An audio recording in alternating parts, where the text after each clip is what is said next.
Well, good morning, everybody. Pastor Steve here, and thank you so much for being with me for today's devotion.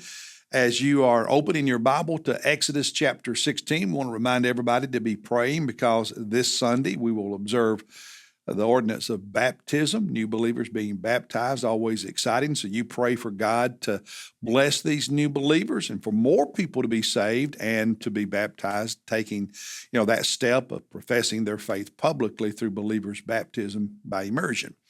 All right, Exodus 16 is the chapter that talks about God feeding the Hebrew people for 40 years with manna that came from heaven, this bread-like substance. It talks about it in verse 31 being, what does it say, like coriander seed, white, and its taste was like wafers with honey. So had a sweetness to it, more than that, but that's what God fed them with. They collected that each morning for 40 years and were to collect just enough for each person for the day, not extra, just for that particular day. If they collected extra, it would rot and turn to worms and stuff. So just collect what they needed for that day, and each day God would provide what they needed for that day, and go out in the morning and collect it. And on the sixth day, or the day before the Sabbath, they collected a double portion because God did not give them manna on the Sabbath. They weren't to work on the Sabbath. They were to collect on the day before what they needed to eat on the Sabbath itself. And it says they collected about an omer or omer amount for each person for each day, and that's a little bit over a half a gallon of that substance that they made their bread from. Now, devotionally, what spoke to me is verses 22 to 26. So let's look at that. It says, on the sixth day, they gathered twice as much bread, 2 omers, or omer, if you want to get a little Hebrew into it, omer, for each one. And when all the leaders of the congregation came and told Moses, then he said to them, this is what the Lord meant. Tomorrow is a Sabbath observance, a holy Sabbath to the Lord.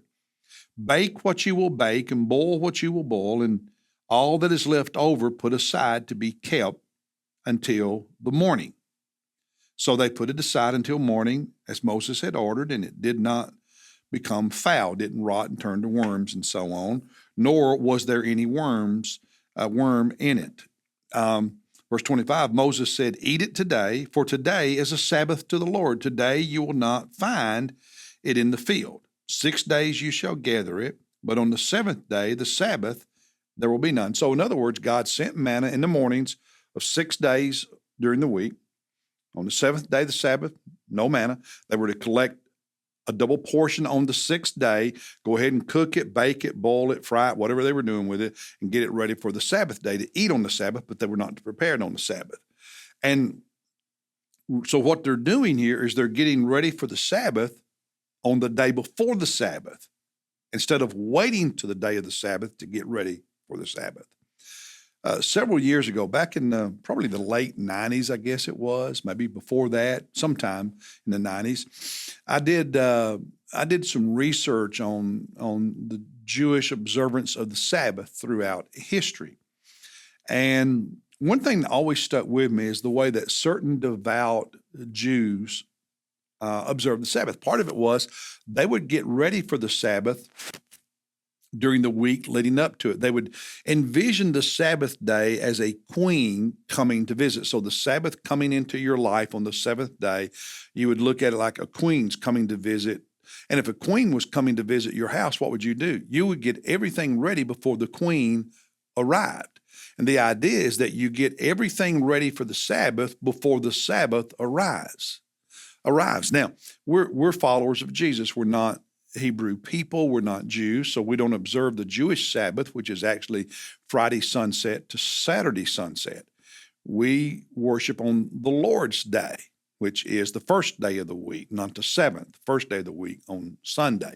And we do that because in the New Testament, that's what believers did after Jesus was raised from the dead.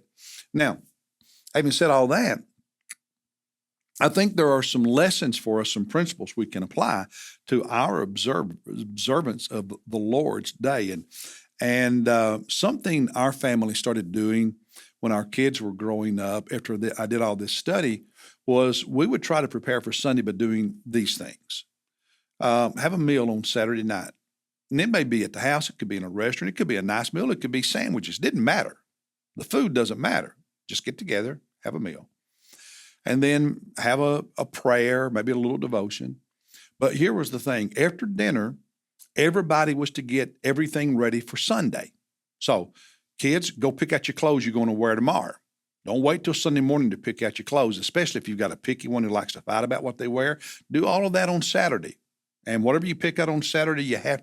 This is a good word to you parents out there. Whatever you pick out on Saturday, that's what you wear on Sunday. Get it ready Saturday. Get your Bible, get your tithe ready, and have everything set and ready to go. So when you get up on Sunday morning, you don't have to worry about any of that. Iron your clothes if you need to on Saturday. Don't wait till Sunday morning to do that. Get everything ready for Sunday on Saturday. So Sunday morning you get up and you're ready. Makes things go a lot smoother. The other thing we would do is put on worship music and listen to praise music, praise to Jesus, worship music while we're getting ready on Sunday morning. And I still enjoy listening to worship music on Sunday morning when I drive to church. And I come along because Monisa doesn't stay for all three worship services. I'm listening to worship music on my way. I want to worship Jesus before I ever show up at this campus so that I'm ready when I'm here to do what I'm supposed to do when I'm here. And there are too many Christian families who are rushed on Sunday. Now, I know it's challenging when you got little kids. We had little kids. I remember those days. I know it's challenging. But I'm telling you, if you will make certain you get everything done on Saturday that can possibly be done to lessen what you do on Sunday morning, it will make Sunday morning go smoother. Because how many times have you shown up at church on the Lord's Day and you were just frazzled because of everything that happened that morning to get ready? And maybe about halfway through the service or by the time the service ended, you had relaxed and really started getting in touch with God. Please pick out your clothes, iron your clothes on Saturday. Find your Bible. Well, you shouldn't have to find it. You should know where it is. Get your Bible, if you do coffee, get your coffee stuff ready on Saturday. Have your cups and everything. Have it all ready. So it's easier on Sunday so that Sunday morning you focus on worshiping Jesus, not all this other stuff. And don't turn on the television and watch the news and sports. Get up and put on worship music and worship Jesus on Sunday. So that's a little sermonette based on them getting ready for the Sabbath by collecting the manna on the day before. Get ready for the day of worship the day before, not the day of, and it will help you. It will make a difference. So, hey, that's the little sermon for today. I'll see you tomorrow as we look at Exodus chapter 17. Have a good day, everybody.